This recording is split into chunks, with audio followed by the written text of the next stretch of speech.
अस्सलाम वालेकुम नाजरीन, आप देख रहे हैं नया पाकिस्तान और मैं हूं शहजाद इकबाल। पाक फौज के नए सिपहसालार की तकर्रुरी का वक्त जैसे जैसे करीब आ रहा है, मुल्क की सियासत में राब्तों, मुलाकातों, चहमगोइयों और अफवाहों का बाजार भी गर्म होता जा रहा है। जनरल कमर जावेद बाजवा की रिटायरमेंट के बाद नया आर्मी चीफ कौन होगा, इस हवाले से हुकूमती इत्तेहादियों और दीगर फरीकैन को एतमाद में लेने के लिए वजीर खजाना इसहाक डार ने राब्ते तेज कर दिए हैं। वजीर आजम शहबाज शरीफ इस वक्त कोरोना वायरस में मुब्तला होने की वजह से सियासी सरगर्मियों से दूर है और ऐसा लग रहा है कि इस वक्त अहम तैनाती से पहले इसहाक डार ने डिप्टी वजीर आजम की जिम्मेदारियां भी वजीर खजाना इसहाक डार ने आज सदर मुमलिकत डॉक्टर आरिफ अलवी से मुलाकात की, जिसमें मुख्तलिफ सियासी और माली अमूर पर तबादला ख्याल किया गया। जबकि कल वजीर खजाना इसहाक डार ने आसिफ अली जरदारी और मौलाना फजल रहमान से मुलाकात करके उन्हें भी नवाज शरीफ का पैगाम पहुंचाया था। अहम बात यह है कि वजीर दिफा ख्वाजा आसिफ ने 4 रोज पहले एक इंटरव्यू में कहा था कि आर्मी चीफ की समरी 18 नवंबर के आसपास आएगी और कौम को 25 नवंबर तक नए आर्मी चीफ का पता लग जाएगा।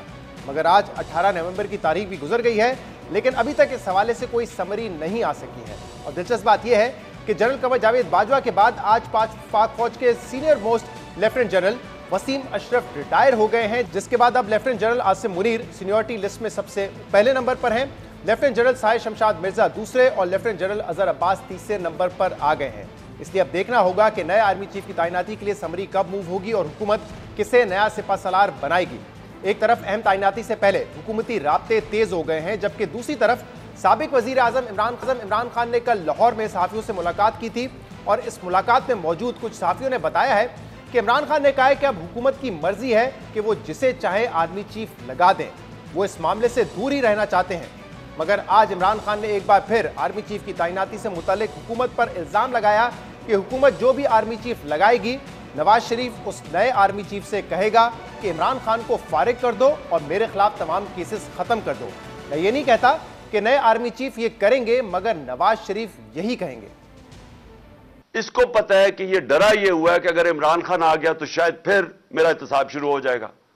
इसलिए वो आर्मी चीफ, मैं ये नहीं कहता कि आर्मी चीफ जो भी बनाएगा वो ये करेगा या नहीं, क्योंकि अमूमन ये आर्मी चीफ बनाता है, उसी से लड़ाई हो जाती है फिर इसकी। आर्मी चीफ से मैं आज आपको कह रहा हूं, ये कहेगा कि पहले तो इमरान खान को किसी ना किसी तरह फारग करो, किसी तरह भी, ताकि वो इलेक्शन ना लड़े, क्योंकि इसने कभी भी, इसको पता ही नहीं है कि न्यूट्रल अंपायर के साथ मैच कैसे खेलते हैं। उसके बाद इसने कहना मेरे सारे करप्शन केस खत्म करो, ये दूसरी इसने चीज कहनी है। इमरान खान नए आर्मी चीफ की तैनाती से मुतल्लिक मुसलसल बयानात दे रहे हैं, जबकि हुकूमत को यह खदशा है कि सदर मुमलिकत नए आर्मी चीफ की तैनाती से मुतल्लिक समरी की मंजूरी में रुकावट डाल सकते हैं। मगर जियो न्यूज के जराये के मुताबिक सदर मुमलिकत डॉक्टर आरिफ अलवी ने ऐसी क्यासराइयों को मुस्तरद करते हुए कहा है कि आर्मी चीफ के बारे में वजीर आजम की एडवाइस उस पर अमल करेंगे। इस खबर के कुछ देर बाद ही पाकिस्तान तहरीक इंसाफ के रहनुमा फवाद चौधरी ने ट्वीट किया कि आर्मी चीफ की तकर्रुरी पर सदर मुमलिकत अपनी आईनी जिम्मेदारी अदा करेंगे। सिर्फ ये वाजे कर दूं कि सदर जो भी कदम उठाएंगे उसे इमरान खान की मुकम्मल हिमायत हासिल होगी। इसके अलावा पाकिस्तान तहरीक इंसाफ के रहनुमा पिछले कुछ हफ्तों से रावलपिंडी में पड़ाव डालने पर जोर दे रहे हैं और इमरान खान कल ये ऐलान करेंगे कि वो मार्च की क़ियादत के लिए रावलपिंडी कब पहुंचेंगे। इन तमाम मामलात पर हम बात करेंगे, जिसके लिए हमें ज्वाइन किया है पाकिस्तान के वजीर दाखिला राना सनाउल्लाह ने। राना साहब, बहुत बहुत शुक्रिया वक्त देने के लिए। डिफेंस मिनिस्टर ख्वाजा आसिफ साहब ने कहा था कि 18 तारीख के बाद ये प्रोसेस शुरू हो जाएगा। क्या प्रोसेस शुरू हुआ नहीं अभी तक, लेकिन इसहाक डार साहब ने जो मुलाकातें की हैं, चाहे वो आसिफ अली जरदारी साहब से हो, सदर मुमलिकत से हो या फजल रहमान साहब से हो, वो इसी मुतल्लिक है, इस अहम तैनाती से मुतल्लिक हैं क्या? देखें शहजाद, मेरा जो इस बारे में एक्सपीरियंस है कि जो इतने नाजुक, इतने हसास और अहमियत के हामिल फ़ैसले होते हैं, हमेशा उन फ़ैसलों को पेपर पे लाने से पहले एक कंसेंसस, एक अंडरस्टैंडिंग जो है वो होती है। और किसी भी फ़ैसले में जो मेन अथॉरिटी, जिस तरह से इसमें ये आइनी और कानूनी इख्तियार जो है वो वज़ीर-ए-आज़म का है, तो मेरी ये असेसमेंट है कि वज़ीर-ए-आज़म इस मामले पे जो है वो एक कंसेंसस कह लें या उसके ऊपर एक आप जो है वो एक इत्तफ़ाक़ राय कह लें, तो मैं समझता हूँ कि वो हासिल हो चुका है। और ये चीज़ें जो हैं ये पेपर पे इनका आना और आके एग्जीक्यूट होना जो है वो फिर एक फॉर्मेलिटी रह जाती है। तो राना साहब, वैसे तो ये इख्तियार, क्योंकि आप लोग खुद कहते हैं वज़ीर आज़म का है और कानूनी तौर पे है भी वज़ीर आज़म का। जब इमरान खान कह रहे थे कि मुशावरत करो तो आपने कहा आपके साथ क्यों मुशावरत करें, ये वज़ीर आज़म का इख्तियार है।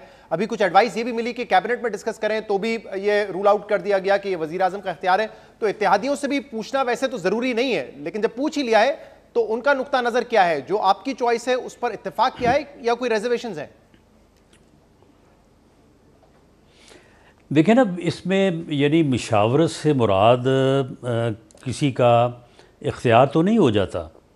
वो किसी से भी पूछ सकते हैं और जो डिफरेंट चॉइसेस उनके सामने हैं उनके मुतल्लक जो है वो मालूमात कर सकते हैं, लेकिन बिल आखिर फ़ैसला तो फिर उन्होंने करना है। और मैं समझता हूँ कि इस बारे में जो भी जो है वो हतमी फ़ैसला जो है वो तो वज़ीर आज़म ही करेंगे, ये उनका आइनी इख्तियार है। लेकिन इस बारे में किसी से मशवरा लेना, बात करना जो है वो यकीनन जो आर्मी की लीडरशिप है उसके साथ भी उन्होंने ज़रूर ये बात की होगी, और बाकी पॉलिटिकली अपने इत्तेहादियों से, दूसरे लोगों से, क्योंकि ये को किसी को ऐसा सरप्राइज़ देने वाली बात तो नहीं है। लेकिन ये है कि ऐसे फ़ैसलों को जो बहुत ही अहमियत के हामिल हों, उन्हें पेपर पे लाने से पहले जो है वो एक अंडरस्टैंडिंग जो है वो ज़रूर होती है।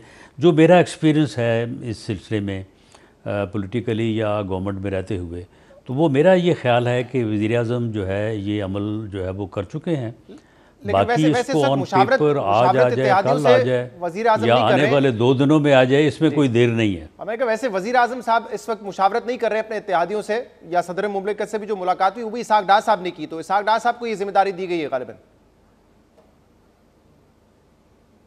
मेरे नोटिस में है कि वज़ीर आज़म साहब ने ही की है, और इसहाक डार साहब के से उनको जहाँ कहीं भी कोई मदद की ज़रूरत थी तो वो जो है वो उनसे उन्होंने जो है वो हासिल की है।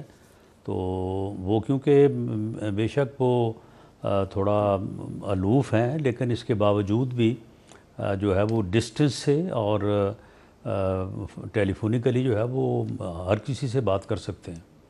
राना साहब, तो फिर जो मशवरा किया गया इत्तेहादियों से वो एक ही पेज पर है, क्योंकि जब शहबाज शरीफ साहब लंदन में थे वहां पे मुशावरत कर रहे थे तो खबर ये आई थी कि पार्टी ने आपकी फैसला कर लिया है कि जो सीनियर मोस्ट हैं उस असूल पे चला जाएगा ताकि कोई कंट्रोवर्सी क्रिएट ना हो। तो आपके इत्तेहादी भी मुत्तफिक हैं इस असूल पर?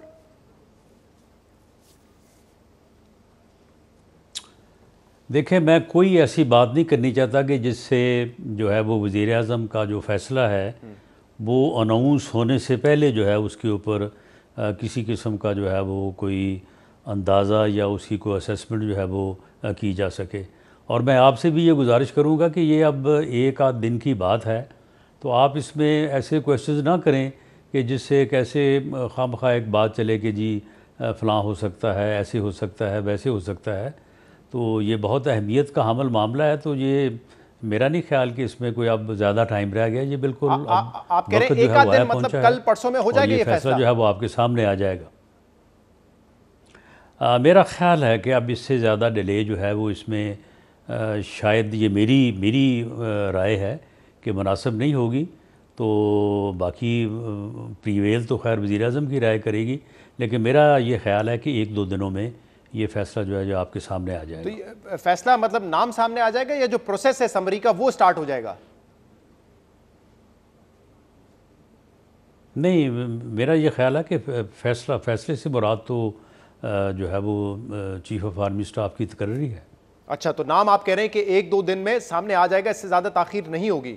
ओके, तो ये भी बताइएगा कि इमरान खान साहब ने आज ये कहा है, वैसे तो कल एक खबर सामने आई कि सहाफ़ियों से जब उन्होंने मुलाकात की तो उन्होंने कहा कि हुकूमत जिसको चाहती है लगा दे, मेरा कोई ताल्लुक नहीं है। लेकिन आज उन्होंने कहा कि जो भी आर्मी चीफ तैनात होंगे, नवाज शरीफ उनसे कहेंगे कि इमरान खान को किसी न किसी केस में फारिग करो ताकि वो डिस्क्वालीफाई हो जाए, इलेक्शन ना लड़ सके।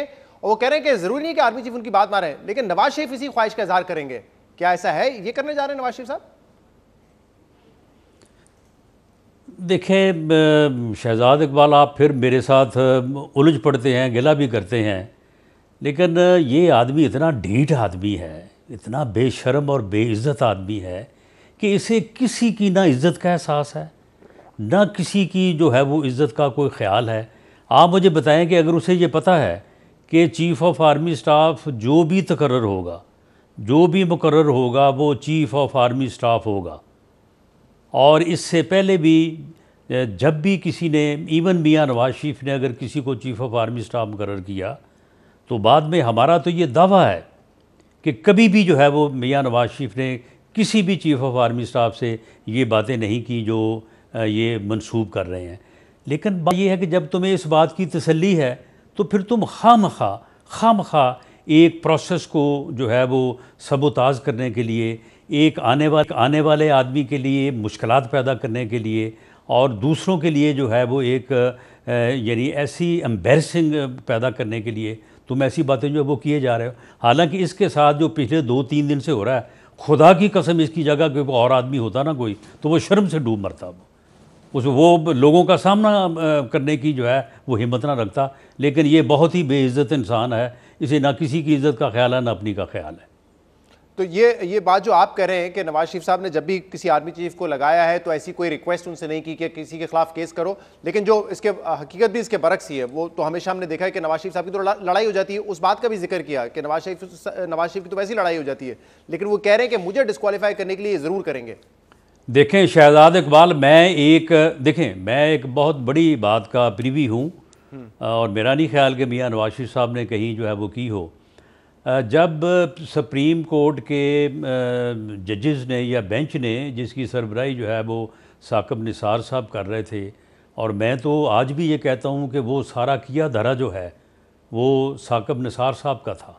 अगर साकिब निसार साहब जो है ये करने पे ना तुल जाते तो ये ना कोई और कर सकता था और ना वो करते। तो जब उन्होंने एक व्हाट्सअप JIT बनाई थी, आपके इल्म में होगा, और उस व्हाट्सअप JIT के जो मेंबर्स थे वो, उनका तल्लुक़ जो है वो फ़ौज से था। मियां नवाज शरीफ को कहा गया कि आप चीफ़ ऑफ आर्मी स्टाफ को बुलाएं और बुला के उनसे ये कहें कि वो इस मामले को जो है वो आपको आपके हक़ में या आपको दुरुस्त करके दे।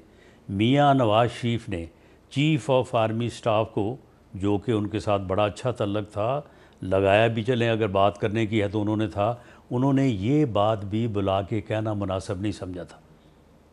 और इस बात के गवाह चौधरी निसार अली खान साहब भी हैं। अब मुझे नहीं पता कि वो ये बात करेंगे या इसकी तईद करेंगे या नहीं करेंगे, लेकिन मुझे 100% मालूम है कि ये बात दुरुस्त है। मियां नवाज शरीफ जो है वो इस यानी टाइप का और इस किस्म का जो है वो इंसान है।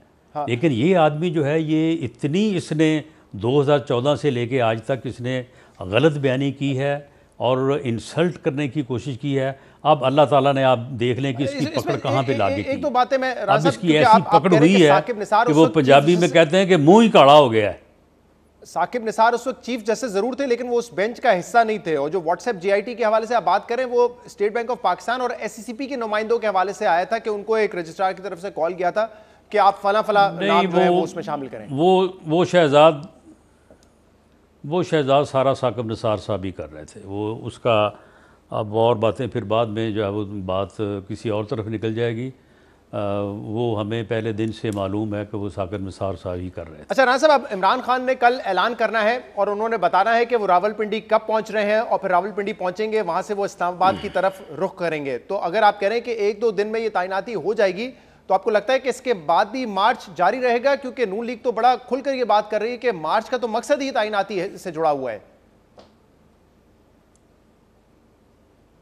नहीं, इसमें तो कोई शक नहीं है कि इसका जो मकसद तो यही था। बाकी जो इलेक्शंस का, इसको भी मालूम है कि अप्रैल मई से पहले इलेक्शन नहीं हो सकते। इसे खुद मालूम है जो सिंध के हालात हैं, जो बलूचिस्तान के हालात हैं, जो MQM का और दूसरी जमातों का इस बारे में मौक़िफ़ है कि हम जो सेंसस है उसके बगैर हम इलेक्शन में हिस्सा नहीं लेंगे। तो इसे खुद मालूम है इसे कि अप्रैल मई से पहले जो है वो इलेक्शन नहीं हो सकते। और ये खुद ये आर्गूमेंट्स देता रहा है कि जी फलां चीज़ होनी है, फलां चीज़ होनी है, सेंसस होना है, हल्का बंदी होनी है, तो सेंस नहीं, मेरा नहीं ख्याल लॉन्ग मार्च तो खैर अब मेरा ख्याल है कि मीडिया में ही लॉन्ग मार्च है, या फिर हम बात कर देते हैं या मीडिया की तरफ से सवाल हो जाता है, वरना तो लॉन्ग मार्च तो मौजूद ही नहीं है कहीं भी। लॉन्ग मार्च ये होता है जो ये कर रहे हैं किसी जगह पे जो है वो पुलिस को कह के वहाँ पे जो है वो बाज़ार बंद करवा देते हैं, उसके बाद जो है वो उस ज़िले या उस तहसील में छुट्टी करवा देते हैं। वहाँ पे तमाम म्यूनसिपल का, एजुकेशन का, हेल्थ का सारा अमला जो है हाज़िरियाँ लगाने के लिए वहाँ पे उनके जो है वो चीफ पहुँच जाते हैं और वहाँ पे शाम को जो है ये तमाशा करके तो उसके बाद ये फारग हो गए तो फिर अगले दिन इसको कौन कहता है कि ये लॉन्ग मार्च? एक बात तो कोई लॉन्ग मार्च नहीं है कि अगर आप कह रहे हैं कि ये सारे लॉन्ग मार्च का मकसद ही तैनाती को इन्फ्लुएंस करना है, तो पीटीआई की तरफ से, इमरान खान की तरफ से या किसी और हल्के से कोई ये दबाव आया है कि फलाना नाम जो है उसको आप अपनी लिस्ट से माइनस कर दें या फलाना शख्स के ऊपर ज्यादा आप तवज्जो दें, ऐसा कोई पैगाम रसाई की हुकूमत के साथ किसी ने? नहीं, मेरा ख्याल है कि इस किस्म की अगर पैगाम रसाई अगर की जाती तो यकीनन जो है वो इस किस्म की बात ज़रूर आती, लेकिन मैं समझता हूँ कि इस किस्म की पैगाम रसाई ना तो हुकूमत ने इस बारे में और ना ही अदारे में, क्योंकि इस तरह की पैगाम रसाई करके अगर ये फ़ैसला होता तो ये तो फिर तबाही थी इस मुल्क की और जो है वो सदारे की। फिर तो हर 3 साल बाद यही कुछ हुआ करना, इंसाफ की बात कर रहा हूं, हर 3 साल बाद फिर जलसे हुआ करने थे। और या उनके हिमायतियों की तरफ से कोई पैगाम रसाई आप कह रहे हैं वहां से भी नहीं की गई? नहीं, उनके हमायतियों का जो है वो देखें किसी के ऊपर हमें एतबार ही नहीं है। एतबार इसलिए नहीं है कि सारे बड़े बेइंतहा बेवक़्त हैं, या तो बात वो इनकी सुनता नहीं है या फिर ये है कि ये बात करते नहीं है। परवेज़ खटक साहब, अपना शाह महमूद कुरैशी साहब और फवाद चौधरी, ये बंदे ऐसे हैं कि इनके साथ जो हमारी गुफ्तगू होती रही है, इससे पहले भी जब इनकी 4 साल हुकूमत थी, ये मामला फ़हम है और इनको पता है कि सियासत किस तरह से आगे बढ़ती है, और ये इस बारे में हमारे साथ कई मरतबा जो है वो कई बातों के ऊपर मुत्फिक हुए हैं, लेकिन उसके बाद वो इनकी बात सुनता ही नहीं है। और एक दफ़ा तो शाह महमूद कुरैशी साहब ने मुझे खुद कहा था कि राना साहब बातें तो सारी सही हैं लेकिन वो पागल नहीं मानता, बताएं क्या करें। तो इसलिए उसके साथ तो किसी की बात हो नहीं सकती। ठीक है। और कोई बंदा ऐसा क्रेडिबल बंदा नहीं है उसकी जमात में कि जिसकी बात पे आप कहें कि जी ये बात जो है ना ये दुरुस्त है और ये बात आगे चल सकती है। बहुत बहुत शुक्रिया। राना सना औलाद मौजूद थे, कह रहे थे अब सिर्फ 1-2 दिन का वक्त रह गया है और इसके बाद जो अहम तैनाती का मामला है वो मुकम्मल हो जाएगा, यानी कि जो नए आर्मी चीफ है उनका नाम 1-2 रोज़ के अंदर सामने आ जाएगा। प्रोग्राम में शामिल करते हैं एक ब्रेक, इसके बाद हम मज़ीद बात करेंगे, हमारे साथ रहिएगा।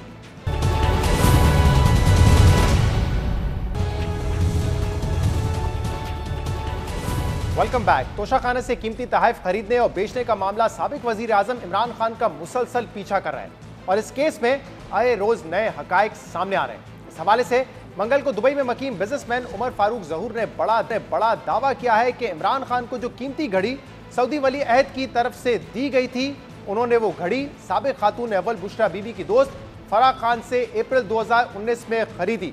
अप्रैल 2019 में $2 मिलियन बनते थे 28 करोड़ रुपए, और जो अमाउंट तोशाखाना केस में इमरान खान ने इलेक्शन कमिश्नर ऑफ पाकिस्तान के सामने जाहिर किया है वो है 5 करोड़ 10 लाख, यानी कि तजाद 23 करोड़ रुपए का है।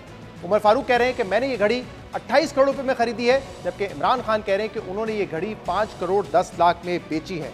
उमर फारूक का जो भी दावा है उस पर कई सवालात जरूर उठते हैं। ये सवालात पाकिस्तान तहरीक इंसाफ भी पूछ रही है, मीडिया भी उनसे ये सवालात पूछ रहा है कि आपने ये दावा किया है कि फराह बीबी खुद आई आपके पास, आपके दफ्तर में आई और आपको ये घड़ी उन्होंने बेची, जबकि फराह बीबी के शौहर एहसन जमील गुज्जर ने वाज़ेह कर दिया है कि फराह बीबी की कभी मुलाकात उमर फारूक से नहीं हुई है। ये सवाल भी हो रहा है कि आपने ये ट्रांजैक्शन कैश में की, तो अगर आप एक बिजनेसमैन हैं, इतनी बड़ी ट्रांजैक्शन जो कि $2 मिलियन की है, आप कैश में कैसे कर सकते हैं? और अगर आपने कैश में की है तो इसका कोई सेल और परचेज एग्रीमेंट होगा, और अगर वो परचेज एग्रीमेंट है तो आप उसको मंजर आम पर क्यों नहीं लाते? क्योंकि आपका दावा है कि आप इस घड़ी के पहले बायर हैं, जबकि पाकिस्तान तहरीक इंसाफ और इमरान खान का जो दावा है वो इससे मुख्तलिफ है। वो कहते हैं ये घड़ी उन्होंने इस्लामाबाद में एक डीलर को बेची है।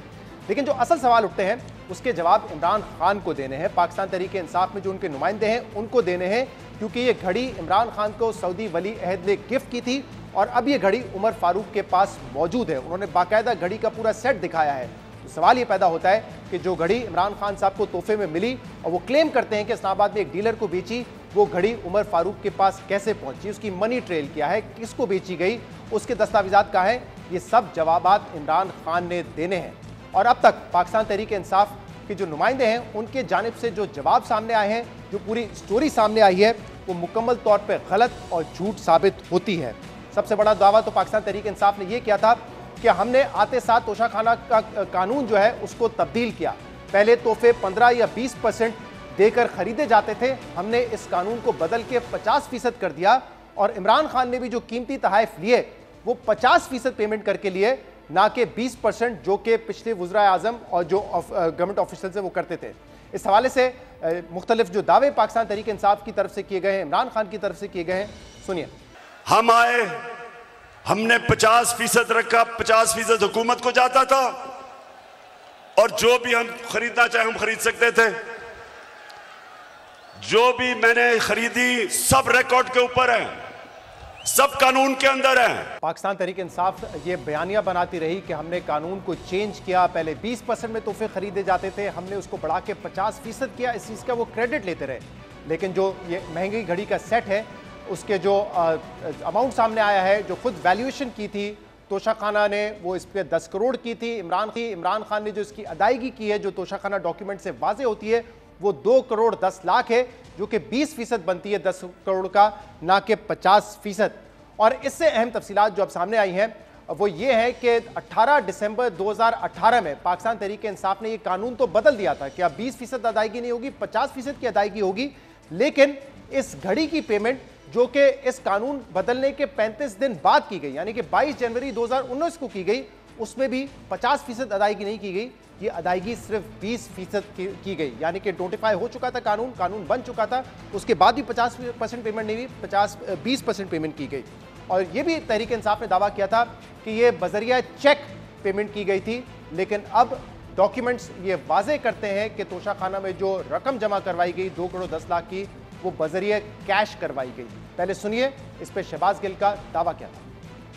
ये दावा था और हम आपको वो डॉक्यूमेंट दिखा सकते हैं जिसमें ये वाजे है तोशाखाना का डॉक्यूमेंट कि ये कैश की सूरत में 2 करोड़ 10 लाख जमा करवाए गए। इसके अलावा तहरीक इंसाफ इस पूरे मामले में अब ये स्टोरी भी बनाती रही है, अपना बयानिया बनाती रही है कि उमर फारूक के पास जो ये घड़ी गई वो फर्स्ट बायर नहीं है इसके, ये घड़ी हमने इस्लामाबाद में एक डीलर को बेची, डीलर ने दुबई में बेची, और वो स्टाइल ऑफ वॉचेस थे जिन्होंने बाद में ये घड़ी मुमकिन तौर पे उमर फारूक को बेची हो। और इस हवाले से जो है ट्वीट्स भी शेयर किए गए।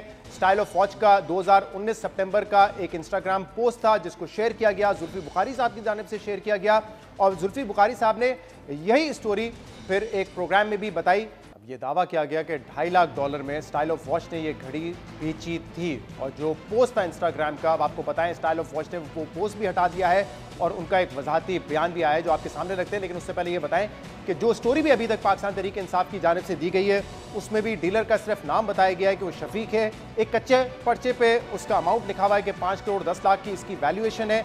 इसके अलावा ना तो कोई बैंकिंग ट्रेल बताया गया है, ना ही इतनी बड़ी ट्रांजैक्शन का कोई सेल एग्रीमेंट है। जैसे मैंने कहा 5 करोड़ की अगर कोई डील हो उसका यकीनन एक सेल एग्रीमेंट होता है, लेकिन ऐसा कुछ नहीं। ये कच्ची रसीद है जो आपके टीवी स्क्रीन पे थी, सिर्फ ये अपने एविडेंस के तौर पे दी गई है। और ये जो कहानी बताई गई कि स्टाइल ऑफ वॉच ने ये 2.5 लाख में बेची, इंस्टाग्राम से स्टाइल ऑफ वॉच ने वो पोस्ट भी हटा दिया है और उनका वजाहती बयान आया है जिसमें उन्होंने ये कहा है कि कभी भी उन्होंने ये घड़ी ना खरीदी है, कभी इस घड़ी को उन्होंने फरोख्त किया है। स्टाइल ऑफ वॉच ने ये लिखा है कि हमारे नोटिस में आया है कि हमारी वेरीफाइड इंस्टाग्राम के पेजेस को कुछ लोग सियासी मकासद के लिए इस्तेमाल कर रहे हैं, इसलिए वाजे कर रहे हैं कि हमने कभी भी ना ग्राफ मक्का मैप डायमंड वॉच खरीदी है और ना कभी इसको फरोख्त किया है। स्टाइल ऑफ वॉच ने मजीद लिखा अपने वजाती बयान में कि इनके पास एक शख्स आया था जिसकी शनाख्त उन्होंने जाहिर नहीं की, लेकिन ये कहा गया है उनके इस वजाती बयान में कि इस शख्स ने हमें एक घड़ी को मार्केट करने के लिए कहा था, लेकिन बाद में हमें मालूम हुआ कि ये घड़ी पहले ही थर्ड पार्टी की जानिब से फरोख्त की जा चुकी है, लिहाजा $2,50,000 में इस घड़ी की फरोख्त की बात गलत और बेबुनियाद है। स्टाइल ऑफ वॉच ने कहा है कि इस घड़ी की फरोख्त में किसी भी तरह की जिम्मेदारी को डिस्क्लेम करते हैं और कंपनी किसी शख्स के खिलाफ जो घड़ी को मार्केट करने या फरोख्त करने के लिए स्टाइल ऑफ वॉच का नाम इस्तेमाल करे उसके खिलाफ वो कानूनी चाराजोई करने का हक भी महफूज रखते हैं। तो स्टाइल ऑफ वॉच ने भी इसकी तरदीद कर दी है कि उन्होंने घड़ी ना कभी खरीदी ना बेची, लेकिन फिर उनके पास वो घड़ी के पिक्चर्स कहाँ से आए, इस हवाले से हम मजीद बात करेंगे। इस वक्त बिजनेसमैन उमर फारूक ज़हूर हमारे साथ मौजूद है। उमर फारूक साहब, बहुत बहुत शुक्रिया, आपने हमें ज्वाइन किया। 3 दिन पहले आपने शाहजेब खानजादा के प्रोग्राम में बड़ा तफसील से बताया था कि कैसे आपने ये घड़ी खरीदी, आपने घड़ी और उस पूरे सेट की तस्वीर भी दिखाई। लेकिन ज़रा बताइएगा कि अगर आपने अप्रैल 2019 में ये घड़ी खरीद ली थी तो सितंबर 2019 में ये स्टाइल ऑफ वॉचेस के पास कहां से गई, उनके पिक्चर्स कहां से आए, जो वो क्लेम भी कर रहे हैं अपने वजाती बयान में कि हमने मार्केट करने के लिए जरूर इसकी तस्वीर ली थी, लेकिन बाद में हमें पता चला कि थर्ड पार्टी इसको फरोख्त कर चुकी है। तो उनके पास कैसे आई ये पिक्चर्स या घड़ी जो भी है? जी अस्सलाम वालेकुम जी। मैंने आज सुबह स्टाइल ऑफ वॉचेस से बात की, उनके ऑनर से जी, और उनको मैंने पूछा कि जी आपका नाम इस तरह मीडिया में चल रहा है और आप ये भी क्लेम किया जा रहा है कि आपने ये घड़ी की ट्रांजैक्शन की $2.5 लाख की। आपको ये अंदाज़ा होना चाहिए कि जी इस घड़ी का राइटफुल ओनर मैं हूँ और ये मेरी प्रॉपर्टी है। हेंस ये आपके ऊपर जो आपकी तरफ से जो बयानात दूसरे लोग दे रहे हैं, मुझे उसकी क्लैरिफिकेशन चाहिए कि आप ये मेरी प्रॉपर्टी किस तरह क्लेम कर रहे हैं कि आपने बेची। उन्होंने मुझे बिल्कुल क्लैरिफाई कर दिया कि ये सब झूठ है, प्रोपेगेंडा है। इनफैक्ट जुल्फी बुखारी साहब ने इनसे रब्ता किया था कि ये आपके पास अल्ट्रा लग्जरी वॉचेस का बिजनेस है, आपके पास काफ़ी क्लाइंटेल है, तो आप ये घड़ी काइंडली अपनी वेबसाइट पे मार्केट करें। अगर कोई इसकी अच्छी ऑफर आती तो हमें बताएं। हमने ज़रूर उनसे पिक्चर्स ली, घड़ी को हमने मार्केट किया, लेकिन ना ही हमारे पास कोई ऐसा बायर आया, ना ही हमने ख़रीदी, ना ही हमने बेची ये घड़ी।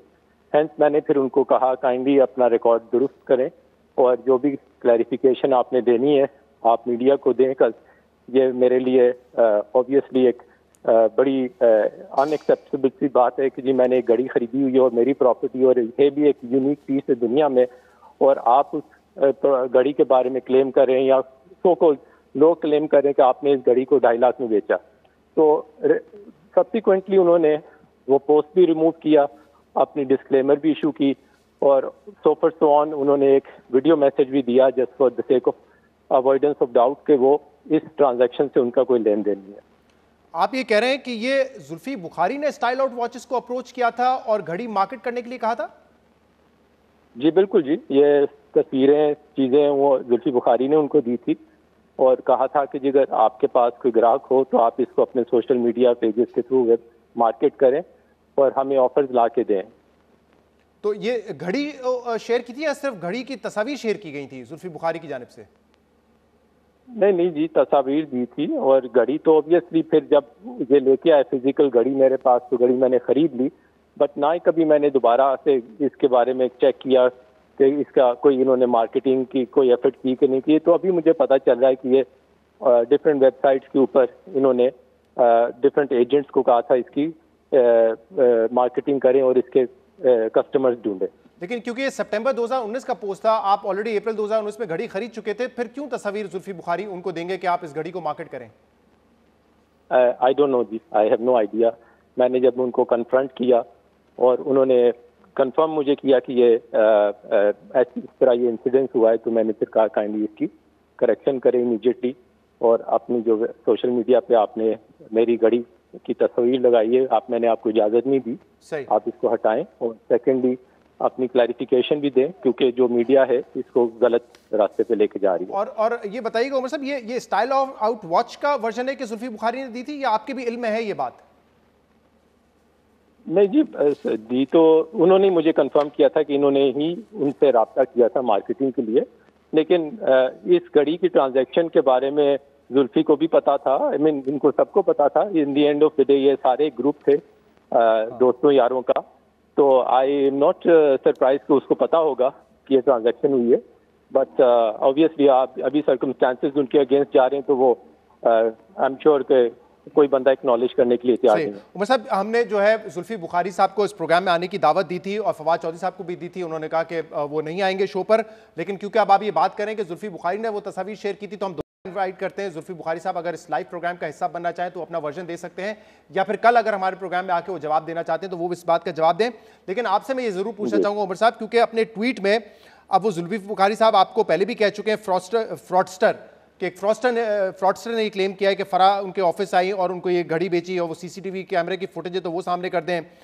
फिर एक और ट्वीट में भी वो आपको कह चुके हैं फ्रॉडस्टर, तो वो तो ऐसा लगता है कि आपकी इस क्लेम को भी नहीं मानेंगे, वो आपको तो झूठा धोखेबाज समझते हैं।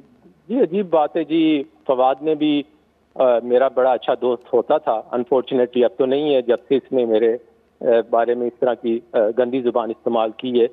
और ये जुल्फी भी मेरा बड़ा अच्छा दोस्त था, और अब मैं काफ़ी हैरान हूँ उसकी प्रेस कॉन्फ्रेंस से कि सडनली उसने एक उल्टा स्टैंड लिया। हालांकि मैं इसको भी जानता हूँ, जुल्फी को भी जानता हूँ, इनके वालिद साहब को भी जानता हूँ, मैं तो इनको बड़े नज़दीक से जानता हूँ। इनफैक्ट ये हिज हाइनेस जिनके साथ मैं एसोसिएटेड हूँ, उनकी ई स्पोर्ट्स की कंपनी है जो कि पाकिस्तान यहाँ पे जब प्रेसिडेंट अलवी आए तो मैं प्रेसिडेंट साहब को भी मिला, उन्होंने हमें इनकरेज किया कि आप पाकिस्तान में भी कोई इवेंट्स करें। तो जब हमने उनसे एग्री किया और इवेंट किया तो जुल्फी बुखारी और फैसल साहब और सेनेटर शहजाद वहाँ पे चीफ गेस्ट थे, और ऑब्वियसली ये लोग हमें जानते बड़ी अच्छी तरह। और अभी सडनली इनके लिए मैं फ्रॉडस्टर बन गया, और जब कारोबार ये कर रहे थे और डिस्कशंस कर रहे थे और हमें इनवाइट कर रहे थे इन्वेस्टमेंट्स के लिए, उस वक्त कोई इनको प्रॉब्लम नहीं थी मुझसे। तो आपने कुछ 2 दिन पहले शाहजेब खानजादा के प्रोग्राम में उन्होंने दिखाया कि आपकी एक चैट भी थी फवाद चौधरी के साथ, और वो चैट उस इंटरव्यू के बाद हुई है जिसमें वो आपको भाई भी कह रहे थे। तो आप कह रहे हैं कि फवाद की तरह जुल्फी बुखारी भी आपके एक अच्छे दोस्त थे। मैं जी बिल्कुल, मैं तो जुल्फी बुखारी, इनके वालिद साहब को, इनके भाई हैं, उनको सबको जानता हूँ। मैं तो हैरान हूँ कि ये सडनली इन्होंने अपना एक झूठ को छुपाने के लिए इन्होंने अपनी दोस्ती यारी को अपना इग्नोर करते हुए ये सारी स्टेटमेंट्स देनी शुरू कर दी। एंड ऑब्वियसली मैं तो इसके बारे में कुछ नहीं कह सकता, मैं तो वही कह सकता हूँ जो मुझे पता है। और जहाँ तक ये ट्रांजैक्शन की बात है, इसकी यूनिकनेस यही है कि ये कोई इस तरह की 2 घड़ियाँ हैं नहीं दुनिया में कि वो कोई इस चीज को डिनाई कर सके कि ये घड़ी। एक सवाल ये उठ रहा है कि आप, और ये सवाल उस दिन शाहजेब ने भी आपसे पूछा, आप एक बड़े बिजनेसमैन हैं, आप $2 मिलियन की ट्रांजैक्शन करने जा रहे हैं, और अगर आप कैश में भी पेमेंट कर रहे हैं तो आप कोई सेल परचेज एग्रीमेंट तो करते हैं। पाकिस्तान में भी प्रॉपर्टी बहुत से लोग कैश में खरीदते हैं, कैश में बेचते हैं, लेकिन एक सेल एग्रीमेंट होता है ताकि एविडेंस हो ना कि ये पैसे किसको दिए और क्यों दिए। कोई शक नहीं इस बात में। देखें, एक तो ये घड़ी जो है इसकी कोई टाइटल डीड चेंज नहीं होनी होती एक ऑनर से दूसरे ऑनर तक, और आप SPA साइन करें और उसको जाके रजिस्टर कराएं या उसको जो भी है। और सेकंड, ये प्राइवेट ट्रांजैक्शन थी, और जब प्राइवेट ट्रांजैक्शंस होती हैं तो वो कॉन्फिडेंस और ट्रस्ट पे होती हैं। नेवरदलेस ये जो अगर इनको फिर भी कोई डाउट है कि ट्रांजैक्शन में ये जो भी कह रहे हैं कि मैंने नहीं की और ये फरागोगी साहब ने नहीं बेची, तो अगर मुझे ये दावे कर रहे हैं कि मुझे सू करेंगे, अगर करेंगे तो ठीक है जी, मेरे पास जो जो एविडेंस है मैं सामने ला के दूंगा और दिखाऊंगा कि जी ये वाकई में मैंने खरीदी। और सबसे बड़ा एविडेंस तो जो सेट इटसेल्फ है मेरे पास है, और वो वाहिद सेट है पूरी दुनिया में, तो वो अगर मेरे पास पहुंचा तो सही। वही क्विकली मुझे भी बता दें कि शहजाद अकबर साहब को मैंने दावत दी, उन्होंने भी शो पे आने से इनकार किया, लेकिन वो कह रहे हैं कि वो रिपीट कर रहे हैं कि आपकी तो उनसे कभी मुलाकात नहीं हुई, ना फोन पे बात हुई, ना टेक्स्ट किए, लेकिन आपने कहा कि शहजाद अकबर ने फरागोगी को आपसे थ्रू करवाया था। जी बिल्कुल, उन्होंने थ्रू करवाया था। और डिनाइल तो ऑब्वियसली इनका इजी वे आउट है। फवाद साहब ने भी डिनाई किया, अब बुखारी भी डिनाई कर रहा है, शहजाद अकबर भी डिनाई करेगा, और सारे करेंगे डिनाई। बट सबसे जो बड़ी हकीकत है वो घड़ी है और जो सेट है वो मेरे पास है। ठीक है, बहुत बहुत शुक्रिया। फारूक साहब हमारे साथ मौजूद थे, सेट उनके पास है, इसलिए हम कह रहे हैं जो अहम सवाल है वो अब इमरान खान को जवाब देना है कि घड़ी अगर बेची, वो कह रहे हैं इस्लामाबाद डीलर में, तो वहाँ पे भी कोई एग्रीमेंट हुआ होगा, कोई एविडेंस होगा, कोई बैंकिंग ट्रांजैक्शन होगी, लेकिन वो भी अब तक पाकिस्तान तहरीक इंसाफ ने नहीं दिखाई है। हमारा प्लेटफॉर्म हाजिर है, जुल्फी बुखारी साहब के हवाले से जो बात की, अगर वो जवाब देना चाहें वो कल भी हमें प्रोग्राम में ज्वाइन कर सकते हैं, हम दोबारा उनको इन्वाइट करेंगे प्रोग्राम में आने के लिए। फिलहाल शो से इतना ही, इजाज़त दीजिए, अल्लाह हाफ़िज़।